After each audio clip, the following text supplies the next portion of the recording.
The presentation has just finished at the first day of the Young Americans Forum, and I'm speaking to a young man who is sitting next to me as I maneuvered around, who listened to Ted Cruz's speech. Young man, what's your first name? My first name is Seroach. Seroach, and where are you from? I'm from Boston, Massachusetts, and I attend the University of Massachusetts at Amherst. So, like me, you're a conservative from Massachusetts who has come up across the border to feel better. So few of us. Yeah, we do exist. What did you think of Ted Cruz's speech? I hoped he would have said a little bit more, although I understood that there's a time limit that he has to speak, but I thought he came off as genuine. He came off when he had a sense of humor, and I think that is vital to him trying to appeal to the youth vote, which is necessary for him if he wants to win the election.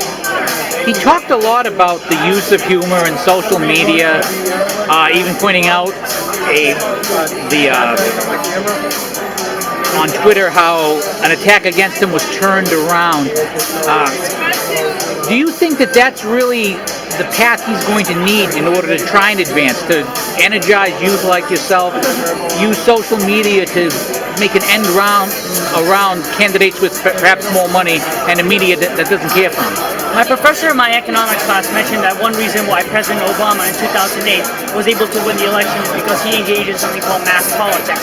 And that's exactly what I think Ted Cruz has to do in order for him to win the youth vote, which is, yes, use social media and also try to have a sense of humor, because those are the things that appeal to the youth vote right now. A lot of the youth listen to people like Jimmy Fallon, Jimmy Kimmel, and are really into social media. And if you want to convey your message to them, the only way they're going to hear it is if you use social media and engage in mass politics. Now, it was an introduction film about Ronald Reagan, and I was in high school and college during those years, and I was a news junkie at the time, and all of those sound bites were extremely familiar to me, although probably not as familiar to you as you're much younger. Did you see the parallels between what they were saying about Reagan and the attacks we've seen on Ted Cruz lately? I tend to see that a lot, but it's not new. I've seen it in 2012, also during the primaries, where a lot of the Tea Party candidates compared their experiences to Ronald Reagan because they were outside the establishment candidate. And I think, that's something you're going to see on either side. You see it on the Democrat side, you see it on the Republican side, because every single candidate thinks they're the ones who is going to have the best chance of either beating the opposition or becoming president and bringing prosperity to the country. So yeah, I see parallels, but negative attacks has been part of American politics and politics in general throughout the history ever since its beginning.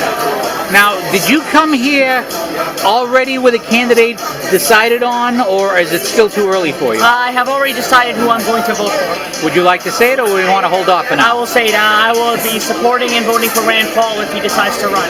And why Rand Paul?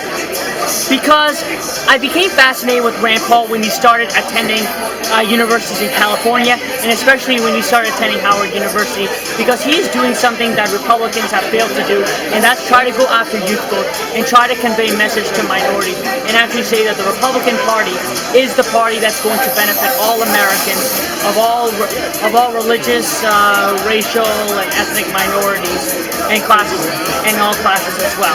And I feel as though he's the one actually going out there and trying to convey his message out to not just the base, but to other people as well, because he knows that that's how the Republican Party is going to be legitimate and relevant and win.